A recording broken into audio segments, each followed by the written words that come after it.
Sir sir జనాభా లెక్కల కోసం వచ్చా సార్. మీ ఇంట్లో ఎంతమంది ఉంటారు సార్?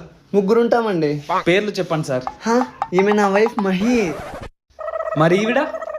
ఈమె కూడా నా వైఫ్ పద్దు. గొప్పోడివే. హే హాయ్ రా.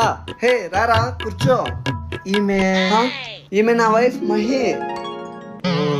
ఈమె ఇంకో వైఫ్ పద్దు. ఓహో పద్దు పోయి కాఫీ తీసుకుని రాబో.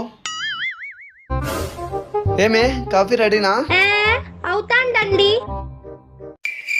ఎందుకండి ఎవరికైనా పరిచయం చేసేటప్పుడు ఫస్ట్ దాని పేరే చెప్తారు? ఏంటోనే దేనికైనా ఫ్లోలో మహి అనే పేరే వస్తుంది. అదేంటండి మీకు దేనికైనా ఫ్లోలో మహి అనే కదా రావాలి, అమ్మా అని అంటారేంటి?